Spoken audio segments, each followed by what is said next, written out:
So hello and welcome back students to AI education and study with Anas sir. So आज की इस class हम start करते हैं अपनी class 11 business study chapter number 8 small business and enterprises का part 2, जिसके अंदर हम पढ़ने वाले हैं एंटरप्रेन्योरशिप डेवलपमेंट, उसका क्या प्रोसेस रहता है, क्या रोल रहता है और गवर्नमेंट ने किन किन स्कीम्स के माध्यम से एंटरप्रेन्योरशिप डेवलपमेंट के अंदर अपना कॉन्ट्रीब्यूशन किया है। तो इन सभी इंपॉर्टेंट टॉपिक्स को हम फिनिश करने वाले हैं आज की इस क्लास के अंदर। सो स्टार्ट करते हैं अपनी क्लास को और समझते हैं सभी important topic and content and topic को एक brief based and short explanation के साथ। So let's start. तो चलिए स्टूडेंट शुरू करते हैं अपनी क्लास को और समझते हैं सभी इंपॉर्टेंट टॉपिक्स एंड पॉइंट्स को एक brief based and short explanation के साथ। तो सबसे पहले हम बात कर रहे हैं एंटरप्रेन्योरशिप डेवलपमेंट की। तो एंटरप्रेन्योरशिप डेवलपमेंट जिसको हम एडी के नाम से डिनोट कर रहे हैं, तो इसका मतलब क्या है? तो देखिए ये वो बंदा है जो कि अपने साथ एक इनोवेटिव आइडिया को लेकर एक सेटअप स्टार्टअप करना चाहता है। अब वो जो स्टार्टअप कर रहा है उसकी डेवलपमेंट के अंदर गवर्नमेंट का क्या मतलब रहता है और वो जो स्टार्टअप वो कर रहा है उसका क्या प्रोसेस रहता है और हम किसको एंटरप्रेन्योर कह रहे हैं, ये ध्यान रखिएगा। तो इसकी तीन चेन होती हैं। पहला आता है एंटरप्रेन्योर, वो बंदा जिसके माइंड के अंदर वो प्लानिंग आई है, वो इनोवेटिव आइडिया आया जिसके ऊपर वो काम करना चाहता है और वो विलिंग है, वो एबल है। इसके बाद उसने उसके ऊपर काम करना शुरू करा, अपॉर्चुनिटीज को फाइंड आउट करना शुरू करा, अपनी स्किल्स को डेवलप करना शुरू किया, अपनी मिस्टेक्स के माध्यम से सीखना शुरू किया, एक्सपीरियंस गेन किया। देन आफ्टर उसने एंटरप्रेन्योरशिप, यानी कि जितना भी मैंने आपको सारा प्रोसेस बताया इसको बोलते हैं एंटरप्रेन्योरशिप। एंटरप्रेन्योरशिप करने के बाद जब आपने उसने बिजनेस का स्टार्टअप किया और वहां से आउटकम आना शुरू किया, यानी कि पैसा कमाना शुरू करा, तो उसको बोलते हैं एंटरप्राइजेस। तो आप यहां समझिए, तो एंटरप्रेन्योरशिप का मतलब क्या है? एंटरप्रेन्योरशिप के अंदर तीन कैटेगरीज आती हैं। फर्स्ट आता है एंटरप्रेन्योर। एंटरप्रेन्योर मतलब वो बंदा जिसके माइंड के अंदर इनोवेटिव आइडिया है, जिसके ऊपर वो काम करना चाहता है, एबल है एंड विलिंग है। देन उसने जब उस पर काम करना शुरू करा, अपॉर्चुनिटीज को फाइंड किया, अपनी स्किल को मैनेज किया, ग्रोथ मैनेज करी और साथ साथ रिसोर्सेज को डेवलप किया, तो ये सारा काम एंटरप्रेन्योरशिप कहलाता है। और एंटरप्राइजेस का मतलब क्या होता है कि जितना सेटअप हमने किया है उसके बाद अपने बिजनेस का आउटकम लेना, राइट। तो यहाँ पे हमने देखा एंटरप्रेन्योरशिप डेवलपमेंट, इसका क्या प्रोसेस है? प्रोसेस का आइडेंटिफाइंग अपॉर्चुनिटी। सबसे पहले अपनी अपॉर्चुनिटीज को आइडेंटिफाइड करना, किस क्षेत्र में कितना हमारे पास अपॉर्चुनिटी आ सकती है। फॉर एग्जाम्पल सबसे बड़ा उदाहरण है यूट्यूब का। यूट्यूब का मतलब आप देख पाओगे जो बड़े बड़े कोचिंग्स हैं वहां पर हर सब्जेक्ट की फीस बहुत ज्यादा होती, 2000 3000 1000 भी होती कई कई जगह पर, वो जगह का हिसाब से होता है। तो वहां पर गरीब बच्चे तो पढ़ाई नहीं कर पाएंगे 11 12 की, या आने वाले समय जो बीकॉम बीए होती, बीएड वगैरह होती, उनमें तो पढ़ाई नहीं कर पाएंगे। तो यूट्यूब एक ऐसा सेक्शन है जिसने इन सभी हाई पेड एजुकेशन कोर्सेज को एक फ्री में लॉन्च कर दिया। यहाँ पे टीचर्स आपको फ्री में पढ़ाते हैं, उसके बदले जितने भी यूट्यूब उनको एड के माध्यम से पैसा करता है उनकी अपनी कमाई होती है, बट आपकी जेब से कुछ नहीं जा रहा, ठीक है। तो यहाँ से क्या देखा? आइडेंटिफाइंग अपॉर्चुनिटीज हमने देख ली। भाई अपॉर्चुनिटी देखना कि आखिर किस क्षेत्र में मैं डेवलप्ड हो सकता हूँ। दूसरी चीज आपने देखा कि इस क्षेत्र में डेवलप तो हो सकता हूँ बट इसकी मेरे पास स्किल नहीं है। इसका मतलब आपके पास ना तो उसकी स्किल और ना ही उसकी लगन। ध्यान रखना, यानी कि आप अगर किसी की चीटिंग करके कोई काम कर रहे हो तो आप डेवलप नहीं हो पाओगे। इसका मतलब यह है कि अपनी स्किल को डेवलप करना, अपनी स्किल को पहचानना और उसके ऊपर कार्य करना, तभी हम ये जान पाएंगे कि हमारी स्किल के अंदर कितनी मिस्टेक्स है और हमारे पास कितना एक्सपीरियंस आया। आप ध्यान रखिएगा कि मिस्टेक्स जो होती है वो इंक्रीज करती है हमारा एक्सपीरियंस, और जो एक्सपीरियंस होता है वो डिक्रीज करता चला जाता है हमारी मिस्टेक्स। हो सकता है शुरुआत में आपसे काम गलत हो, बट बाद में जाके वो गलत काम आपको सिखाएंगे कि आखिर हमें क्या नहीं करना चाहिए था, कहां पर नहीं करना चाहिए था, और इस तरीके से आप डेवलप होते चले जाओगे। तो डेवलपिंग स्किल। तीसरा आता है क्रिएटिंग अ बिजनेस प्लान। इन सब चीजों के बाद अपने बिजनेस प्लान को क्रिएट करना कि आखिर किस तरीके से हम अपनी बिजनेस स्ट्रेटेजी बनाएंगे, बिजनेस स्टैंडर्ड्स बनाएंगे, बिजनेस को डेवलप करेंगे, अपना एंटरप्रेन्योरशिप का प्रोसेस, यानी कि यहाँ पर क्रिएटिंग अ बिजनेस प्लान। फिर आता है सिक्योरिंग रिसोर्सेज। हमने देखा था कि अपने पास जितनी रिसोर्सेज हैं हम उनका कितने बेस्ट तरीके से यूज कर सकते हैं, कितना उनका ऑप्टिमम यूटिलाइजेशन कर सकते हैं और उसके माध्यम से हम अपनी डेवलपमेंट कर सकते हैं। तो सबसे पहला काम आ रहा था सिक्योरिंग रिसोर्सेज, अपने रिसोर्सेज को सिक्योर करो। फिर आता है लॉन्चिंग द बिजनेस। इतने सारे काम के बाद हमने प्लान बना लिया, हमने ऑर्गेनाइजिंग कर ली, हमने स्टाफिंग भी कर ली। स्टाफिंग तो खैर नहीं कर पाते कि जब कभी भी एंटरप्रेन्योरशिप के काम को डेवलप करता है, उसको कार्य में लाता है, तो वो सेल्फ एम्प्लॉयड होता है। सेल्फ एम्प्लॉयड का मतलब क्या होता है? वो अकेला होता है। अब वो अकेला हो गया, अब वो अकेला ही उस सब कामों को करता है जो कि आगे चलकर उसके डिपार्टमेंट्स करते हैं। जैसे कि मान लीजिए अभी हम अकेले पढ़ा रहे हैं, हमारे इंस्टीट्यूट के अंदर अंदर भी कोई टीचर्स नहीं है एंड यूट्यूब सेशन पे भी नहीं है, बट एक दिन ज़रूर ऐसा आएगा जब मेरे यूट्यूब पर भी कई सारे टीचर्स होंगे, वो अलग अलग सब्जेक्ट्स को पढ़ा रहे होंगे, मेरे ऑफलाइन स्टूडेंट्स के पास भी बहुत सारे टीचर्स होंगे जो मेरे अंडर में काम करेंगे, एक दिन आएगा। तो ठीक है, तो यहाँ पे क्या है कि एंटरप्रेन्योर का क्या होता है, एंटरप्रेन्योर एक सेल्फ एम्प्लॉयड होता है, बाद में जाके वो अपॉर्चुनिटी प्रोवाइड करता है एम्प्लॉयमेंट की, यानी कि एम्प्लॉयमेंट प्रोवाइड करता है पूरे इकोनॉमी के अंदर। अब जब इकोनॉमी के अंदर एम्प्लॉयमेंट प्रोवाइड होती है, तो एम्प्लॉयमेंट जब प्रोवाइड होती है तो उससे गवर्नमेंट को हेल्प मिलती है, यानी कि जो काम सरकार को करना चाहिए था नौकरी देने का, अब वो काम तो एंटरप्रेन्योर कर रहा है, तो गवर्नमेंट इसको बराबर तरीके से हेल्प करती है। अभी हम पढ़ेंगे स्टार्टअप इंडिया स्कीम, उसके माध्यम से इस गवर्नमेंट ने इसको बहुत अच्छी हेल्प करी है, कई सालों तक टैक्स फ्री कर दिया, अभी हम सब पढ़ेंगे, ठीक है जी। तो यहाँ पर हमने क्या देखा कि अपनी सिक्योर कर लो रिसोर्सेज, लॉन्चिंग बिजनेस कर दो अपना, और फिर बिजनेस लॉन्च करने के बाद उसमें कंसिस्टेंट रहो, रेगुलर रहो और अपनी ग्रोथ को मैनेज करो। तो ये हमारे पास प्रोसेस है, ठीक है। तो इन तीनों सिस्टम को पढ़ा, फिर हमने इस प्रोसेस को पढ़ा, और हमने ये जरूर जाना कि जो एंटरप्रेन्योर होता है स्टार्टिंग टाइम के अंदर वो एक सेल्फ एम्प्लॉयड होता है, उसके बाद वो एम्प्लॉयमेंट को मतलब एम्प्लॉयमेंट जो होती है वो प्रोवाइड करता है, ठीक है। तो यहाँ तक हमने जाना। अच्छा, इसके फीचर क्या है सर? फीचर हमारे पास है सिस्टमैटिक एक्टिविटी। हमने देखा कि ये एक ऐसी एक्टिविटी है जो सिस्टमाइजेशन करती है। इसका मतलब कि पहले आप प्लान बनाओगे, उसके ऊपर काम करोगे, देन आप बिजनेस ओपन करोगे। ऐसा नहीं कि आपने डायरेक्टली बिजनेस ओपन कर दिया या आपके पिताजी ने आपका बिजनेस ओपन करवा के दे दिया, आपके माइंड के अंदर कोई प्लान नहीं था, ना आपके पास उसकी स्किल थी, ना इनोवेटिव आइडियाज थे, ना समथिंग न्यू डिफरेंट करने की चाहत थी, तो ये आप एंटरप्रेन्योर नहीं कहलाओगे। पहली बात तो यही सुन लो जी, ठीक है। सिस्टमैटिक एक्टिविटी का मतलब क्या है? आपको हर एक स्टेप को फॉलो करते हुए जाना है, तभी आप सक्सेस हो पाओगे और तभी आप एंटरप्रेन्योर कहलाओगे। इसके बाद क्या है? Lawful and purposeful activity. अगर आप कोई इलीगल काम कर रहे हो, आपके माइंड के अंदर कोई इलीगल काम के लिए इनोवेटिव आइडिया आ गया, तो आप एंटरप्रेन्योर नहीं कहलाओगे। एंटरप्रेन्योर वही कहलाएगा जो लीगल काम करे और अपने पर्पस के साथ काम करे, यानी कि मोटिव हो भाई उसके पीछे, यानी कि उसका मोटिव क्या हो सकता है? एम्प्लॉयमेंट प्रोवाइड करना हो सकता है, इकोनॉमी के अंदर कॉन्ट्रीब्यूशन करना हो सकता है, सक्सेस अचीव करना हो सकता है, बहुत सारा प्रॉफिट कमाना हो सकता है, मतलब कुछ ना कुछ मोटिव हो। ये नहीं कि आपका मन नहीं था बिजनेस करने का तब भी आपने बिजनेस कर लिया, ऐसा नहीं होता। तो यहाँ पर एक लॉफुल की एक्टिविटी होनी चाहिए, एक पर्पस होना चाहिए किसी भी काम को करने के लिए। तो यहाँ पे क्या देखा हमने? Systematic activity and lawful and purposeful activity. फिर इनोवेशन, यानी कि आपके पास ना कुछ न्यू होना चाहिए। इसका मतलब ये नहीं कि आप किसी की कॉपी कर रहे हो और उसी के हिसाब से रेगुलर बिजनेस पे करते जा रहे हो, नहीं। आपके बिजनेस के अंदर कुछ इनोवेटिव होना चाहिए जिससे कंज्यूमर और कस्टमर अट्रैक्ट हो आपसे, आपका जो ग्राहक है आपसे अट्रैक्ट हो, और साथ ही साथ आपके कोड ऑफ कंडक्ट मेंटेन करना हो, यानी कि आप होता है ना कि भाई इस एक तरह से फैसिलिटीज होती हैं, बिहेवियर होता है, मैनेजर्स का बिहेवियर होता है, सेल्फ एम्प्लॉयड का बिहेवियर होता है, तो वो सब मैनेज करना, यानी कि इनोवेशन करना, समथिंग न्यू करना टू अदर्स, अपने किसी और लोगों के हिसाब से थोड़ा अलग करना ताकि लोग हमसे थोड़ा अट्रैक्ट हो।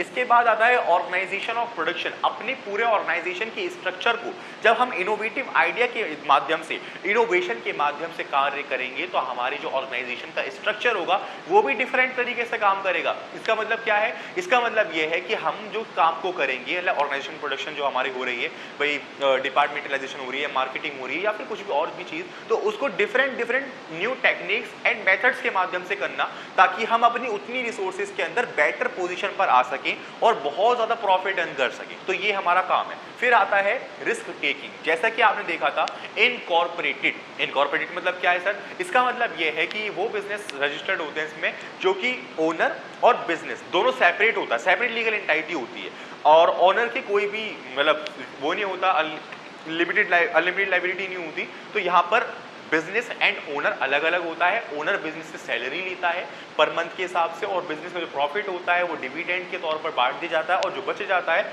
उसको फ्यूचरिस्टिक पर्पस के हिसाब से रख लिया जाता है। और आप अकाउंट के स्टूडेंट तो हुई, अगर कोई ओनर अपने बिजनेस से कोई सामान लेके जा रहा है उसको ड्राइंग कंसीडर करते हैं जो कि बाकायदा कैपिटल से माइनस किया जाता है। तो यहाँ पे हमने क्या देखा कि भाई बिजनेस अलग है ओनर से, बट ये ध्यान रखना रिस्क कभी अलग नहीं है ओनर से।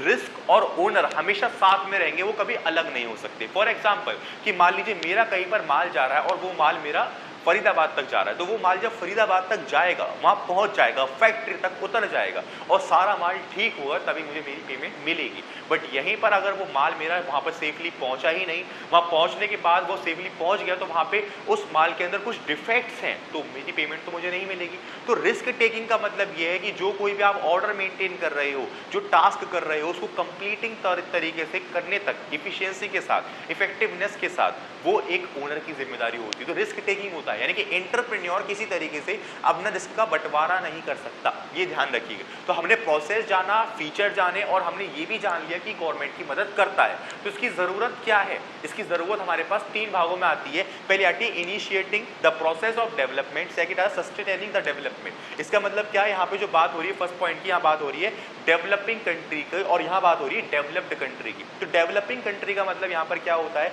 कि जो डेवलपिंग कंट्री जो डेवलपिंग के प्रोसेस पे चल रही हैं, उनको अभी एम्प्लॉयमेंट प्रोवाइड करने की बड़ी नीड होती है और जो वो कर नहीं पाती उस समय पर, क्योंकि उनके पास अपनी इकोनॉमिक ग्रोथ पे ले जाने के लिए बहुत सारे टास्क एंड एक्टिविटी होती है। उनको एजुकेशन पे भी ध्यान देना है, हेल्थ पे भी ध्यान देना है, ग्रोथ पे भी ध्यान देना है और एम्प्लॉयमेंट पे भी ध्यान देना है। तो इतने सारे कामों को जब एक एंटरप्रेन्योर करता है तो वो इकोनॉमी को कंट्रीब्यूट भी करता है और इकोनॉमी को सपोर्ट भी करता है, ग्रोथ तक भी लेके जाता है। तो ये डेवलपिंग कंट्रीज के लिए बहुत ज़्यादा इंपॉर्टेंट होता है एंटरप्रेन्योर, ठीक है। उसके बाद आता है सस्टेनिंग द डेवलपमेंट, यानी कि सिर्फ डेवलपिंग कंट्रीज के लिए नहीं है, डेवलप्ड कंट्री को भी अपने ग्रोथ रेट को मेंटेन करने के लिए, मैनेज करने के लिए एंटरप्रेन्योर्स की नीड होती है। उनके इनोवेटिव आइडियाज़ को समझने की नीड होती है, उनकी समथिंग न्यू डिफरेंट करने की टेक्निक्स की नीड होती है और साथ ही साथ उनके हर वो कला की, बिजनेस प्लान की, एंटरप्रेन्योरशिप की ज़रूरत होती है जिससे उनकी ग्रोथ हो सके, ठीक है। तो ज़्यादातर आप देखोगे डेवलप्ड कंट्री में एंटरप्रेन्योर पाए जाते हैं, डेवलपिंग कंट्री से भी ज़्यादा। वो यूँ ही होता है क्योंकि वो ग्रोथ रेट मेंटेन करना चाहते हैं, वही मैनेज करना चाहते हैं। फिर आता है प्रोवाइडिंग एम्प्लॉयमेंट एंड अपॉर्चुनिटी। सबसे इंपॉर्टेंट तो यही है, मसला तो इसी का ही है ना। तो एम्प्लॉयमेंट अपॉर्चुनिटीज को प्रोवाइड करते हैं वही इकोनॉमी के अंदर, जो कि इकोनॉमी को सबसे बड़ी हेल्प करती है। जो काम सरकार करती है और सरकार एक लिमिटेड लेवल तक करती है, वो काम ये नहीं करती, वो काम अनलिमिटेड लेवल तक करती है ये, क्योंकि बिजनेस तो बहुत एक्सपेंड फॉर्म में जा सकता है, ठीक है। तो यहाँ पर हमने देखा बस जरूरत हमारे पास 3 भागों में है, initiating, sustaining and providing employment. तो यहाँ पे डेवलपिंग कंट्री की बात हो रही है, डेवलप्ड कंट्री की बात हो रही है, एम्प्लॉयमेंट अपॉर्चुनिटीज की बात हो रही है। तो हमने यहाँ पे जाना एंटरप्रेन्योरशिप डेवलपमेंट के बारे में। बढ़ते हैं चैप्टर में आगे की तरफ और समझते हैं कि जो इसके 2 रोल निकलते हैं, रोल क्या है, internal effects and external effects के माध्यम से हमने क्लासिफाइड किए हैं। फटाफट से उनको समझते हैं, फिर हम समझेंगे स्टार्टअप इंडिया स्कीम का मतलब क्या होता है। तो चलिए स्टूडेंट्स, अब हम वो फैक्टर्स पढ़ते हैं जो कि एंटरप्रेन्योरशिप की डेवलपमेंट के अंदर इफेक्ट पैदा करते हैं। तो पहला मैंने इसको 2 भागों में डिवाइड करा, external factors and internal factors. आप ब्रैकेट्स के अंदर लिख लीजिएगा अपने नोट्स के अंदर। तो एक्सटर्नल फैक्टर के मतलब वो होता है जो बिजनेस के काम को करने में जितनी भी चीज़ें फ़ायदा पहुंचाती हैं और जो बाधा पहुंचाती है वो कौन सी चीज़ें हैं। तो पहला था इकोनॉमिक सिस्टम, यानी कि आपकी इकोनॉमी एक तरह से सेंट्रलाइज्ड है कि डिसेंट्रलाइज्ड है या फिर मिक्स्ड इकोनॉमी है। ये इकोनॉमिक सिस्टम बड़ा खतरनाक होता है किसी भी एंटरप्रेन्योरशिप की डेवलपमेंट के अंदर। इससे डेवलपमेंट के अंदर बाधाएं भी आ सकती हैं और फायदा भी हो सकता है। Strong infrastructure, reduced rate of interest, reduced taxation, moderate of inflation, availability of individuals, option for entrepreneurship career. तो ये 6 के 6 पॉइंट्स ऐसे पॉइंट्स हैं जो कि इन्वायरमेंटल लेवल पर एंटरप्रेन्योरशिप की डेवलपमेंट में इफेक्ट करते हैं। आप ध्यान रखिएगा, इनको हम एक्सटर्नल फैक्टर के नाम से भी जा रहे हैं जो कि हमारे एंटरप्रेन्योरशिप की डेवलपमेंट में इफेक्ट करते हैं। उदाहरण के तौर पर कि किसी भी इकोनॉमिक सिस्टम का किस तरीके सिस्टम चल रहा है, सेंट्रलाइज में चल रहा है, डिसेंट्रलाइज में चल रहा है या फिर एक तरह से मिक्स्ड इकोनॉमी के रूप में चल रहा है, वहां पर स्ट्रॉन्ग इंफ्रास्ट्रक्चर किस लेवल का है, इंफ्रास्ट्रक्चर लेवल किस लेवल का है, और रिड्यूस रेट ऑफ इंटरेस्ट किस तरीके से है, टैक्सेशंस क्या है वहां पर, और साथ ही साथ हमारे पास वहां का इन्फ्लेशन रेट क्या है, इन्फ्लेशन हुआ, डिफ्लेशन हुआ और डिप्रेशन, सक्सेस, ग्रोथ। ये सारे पॉइंट्स ऐसे पॉइंट्स हैं, सारे वर्ड्स ऐसे वर्ड्स हैं जो कि एंटरप्रेन्योरशिप की डेवलपमेंट, बिजनेस की ग्रोथ में बहुत बड़े इफेक्टेड होते हैं। फिर availability of individual options for entrepreneurship career, यानी कि एंटरप्रेन्योरशिप डेवलपमेंट करने के लिए हमें ज़रूरी है कि लोगों की ज़रूरत को समझना। ज़रूरी क्या है? लोगों की ज़रूरत को समझना। इसका मतलब क्या है? मैंने अभी आपको उदाहरण दिया यूट्यूब का मैंने उदाहरण दिया कि बड़े बड़े सोशल मीडिया प्लेटफॉर्म्स ने क्या किया कि इतने हाई पेड एजुकेशन कोर्सेज को फ्री में ले आए। यूट्यूब पर। टीचर्स आते हैं, वो आपको पढ़ाते हैं फ्री में, इसके बदले आपकी जेब से 1 रुपया नहीं जा रहा, ठीक है। यहाँ पर बात खत्म। अब दूसरी चीज़ ये कि लोगों को घर बैठे खाना आ जाता है, मतलब फ़ोन पे ऑर्डर करते हैं और घर पे खाना आ जाता है। तो ये एक अवेलेबिलिटी है ना, ऑप्शन है कैरियर का बनाने के लिए। तो यहाँ पर हम कहीं जाते हैं तो हमें 2 मिनट में कार मिल जाती है। भाई ना तो हमारे पास 3, 4, 5 लाख रुपए होंगे, ना ही हम छोटी-छोटी कार खरीद पाएंगे। तो हम घर से बैठ के बुक करते हैं ओला उबेर, तो घर पे गाड़ी आ जाती है और यहाँ से बैठ के हम कहीं भी चले जाते हैं, उसके बदले वो पैसे ले लेता है हमसे। तो यहाँ पर क्या है, ये अवेलेबिलिटी है। उस अवेलेबिलिटी का होना या ना होना अपने एंटरप्रेन्योरशिप की डेवलपमेंट में बहुत बड़ा इफेक्ट है। हमने बताया ना कि आइडेंटिफाइंग अपॉर्चुनिटीज ही हमारा पहला स्टेप होता है, पहला प्रोसेस होता है हमारा एंटरप्रेन्योरशिप डेवलपमेंट का। उसके बाद हमने एक्सटर्नल फैक्टर को जाना, तो अब हम जानते हैं इंटरनल फैक्टर को। कुछ हमारे मन के अंदर, हमारे शरीर के अंदर, हमारे माइंड के अंदर भी फैक्टर्स होते हैं जो हमारी डेवलपमेंट को इफेक्ट करते हैं। आप खुद जानो कि कोई भी बंदा है, कोई भी अगर वो रेगुलर तौर पर एक ही काम को करता जा रहा है, तो वो एक समय पर बोर जरूर हो जाएगा। एक समय पर वो डिप्रेशन में जरूर चला जाएगा कि यार मैं जो कर रहा हूँ वो ठीक भी कर रहा हूँ, नहीं कर रहा, अगर उस पर कोई आउटकम नहीं आ रहा तो, ठीक है। तो यहाँ पर क्या है, माइंडसेट हमेशा पॉजिटिव रखो। यानी पॉजिटिव अगर आप माइंडसेट रखेंगे तो पॉजिटिव ही चीजें होंगी। अगर हम नेगेटिव माइंडसेट रख के चलेंगे कि यार अगर मैं ये काम कर रहा हूँ मुझे लॉस होगा, मैं ठीक नहीं कर रहा, मेरे अंदर स्किल नहीं है, मेरे अंदर अभी वो क्षमता नहीं कि मैं इस चीज़ को कर पाऊँ, मुझे और ज़रूरत है सीखने की, तो वो आपका माइंडसेट है, वो आपको उस चीज़ पे लेता हुआ चला जाएगा। तो माइंडसेट हमारा सबसे one of the most important factor individual factors के लेवल पर आता है, जो एंटरप्रेन्योरशिप की डेवलपमेंट पे इफेक्ट करता है। दूसरा आता है डिसीजन मेकिंग। आप डिसीजन मेकिंग के अंदर कितने फास्ट हो, कितने स्लो हो, opportunities, challenging, social network, family background, तो ये सारी चीज़ें आपको ऐसी चीज़ें हैं जो इंटरनल लेवल पर एंटरप्रेन्योरशिप की डेवलपमेंट पे इफेक्ट करती हैं। तो यहाँ पे हमने 2 रोल जाने। पहला रोल जाना हमने एक्सटर्नल फैक्टर का एंटरप्रेन्योरशिप की डेवलपमेंट पे, और दूसरा रोल हमने जाना इंटरनल फैक्टर का एंटरप्रेन्योरशिप की डेवलपमेंट पे। अब हम ये समझते हैं कि ये जो एंटरप्रेन्योर की हम बात कर रहे हैं, अगर ये मान लो हमने स्टार्ट भी कर दिया, तो हमारे पास पैसा कहाँ से आएगा, तो इसका पैसा कैसे आता है और किस पैसे के आने को हम क्या नाम देते हैं, ये फटाफट से समझ लेते हैं, क्योंकि एग्जाम पॉइंट ऑफ व्यू से इनसे क्वेश्चन काफी ज्यादा पूछे जा सकते हैं। चलिए स्टूडेंट्स, हम समझते हैं कि आखिर एंटरप्रेन्योरशिप डेवलपमेंट के लिए किस तरीके से हमारे पास पैसा आता है, यानी कि वेज टू फंड स्टार्टअप। तो हमारे पास पहला है बूटस्ट्रैपिंग। बूटस्ट्रैपिंग का मतलब क्या है, कुछ पैसा आपने अपने आप से लगाया, कुछ पैसा आपने दोस्तों से लिया और कुछ पैसा आपने रिश्तेदारों से ले लिया। तो ये तीनों चीज़ों को मिलाकर जो आपके पास फंड इनकर्ड होता है उसको हम बोलते हैं बूटस्ट्रैपिंग। दूसरा आता है क्राउड फंडिंग। क्राउड फंडिंग का मतलब ये होता है कि जब पब्लिक आपके स्टार्टअप के अंदर पैसा लगाती है, कुछ ऑनलाइन प्लेटफॉर्म्स के माध्यम से, हिस्सेदारी के बेस पर, डिविडेंड के बेस पर, या फिर किसी भी ऑफर के बेस पर वो आपके पास पैसा लगाती है, और जिसके बाद आपके पास क्या होता है, फंड इनकर्ड होता है। कुछ हमारे पास ऑनलाइन प्लेटफॉर्म है कैटो, विशबेरी एंड फंडलाइन, ठीक है। नेक्स्ट आता है वेंचर कैपिटल। तो वेंचर कैपिटल्स का मतलब यहाँ पर क्या होता है कि बड़ी-बड़ी जो वीसी, जिसको वीसी भी जानते हैं, तो बड़ी-बड़ी जो वेंचर कैपिटल्स के माध्यम से पैसा, in the sense non banking function, आप समझ लीजिए, बैंक की तरह लोन नहीं लेना, वेंचर कैपिटल के माध्यम से जो बंदा आपके शेयर्स परचेज करता है आपकी हिस्सेदारी के बदले, तो यह आपको सोशल नेटवर्क प्रोवाइड करता है, या आपको सपोर्ट करता है, आपको ग्रोथ तक ले जाने में हेल्प करता है। बट ये थोड़ा रिस्की होता है। रिस्की मतलब क्यों? क्योंकि ज़्यादातर जो स्टार्टअप होते हैं वो फेल हो जाते हैं, और ज़्यादातर स्टार्टअप जब फेल हो जाते हैं तो हमें गड़बड़ हो जाती है जो हमने फंड स्टार्टअप पे ले रखा होगा पब्लिक से, ठीक है। तो यहाँ पर ये ध्यान रखना कि रिस्की तो है, बट वेंचर कैपिटल आपको सोशल नेटवर्क भी प्रोवाइड करता है, आपकी बिजनेस को बूस्ट करने के अंदर ही बहुत बड़ी हेल्प करता है। तो इस तरीके से हमारे ऑनलाइन प्लेटफॉर्म है जो पैसा कैसे कमाते हैं, जब आपका स्टार्टअप सक्सेस हो जाता है तो आपकी कंपनी का IPO पे शेयर बेचकर पैसा कमा लेते हैं, ठीक है। तो वेंचर कैपिटल का मतलब क्या है, ये समझ लीजिए वो लोग या फिर वो ऑनलाइन प्लेटफॉर्म जो आपकी कंपनी में पैसा लगाते हैं आपकी कंपनी के हिस्सेदारी के बेस पर, और ये सोशल नेटवर्क प्रोवाइड करते हैं, ग्रोथ मेंटेन करते हैं और आपको सपोर्ट करते हैं, ठीक है। तो वेंचर कैपिटल का मतलब ने समझा। चौथा आता है एंजल इन्वेस्टमेंट। तो एंजल इन्वेस्टमेंट का मतलब मैंने यहाँ लिख दिया शार्क टैंक इंडिया।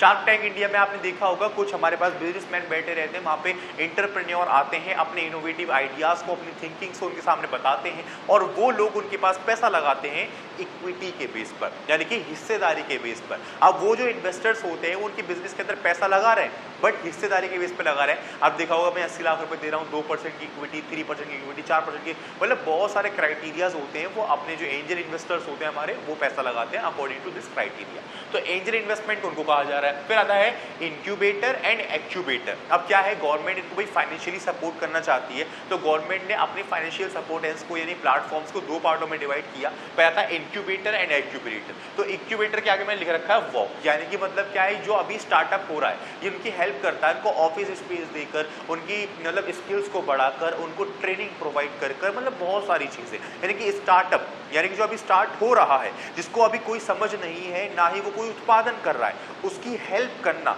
अलग अलग फाइनेंशियल सपोर्ट करना, उनको स्पेस प्रोवाइड करना, दैट आर कॉल्ड इंक्यूबेटर।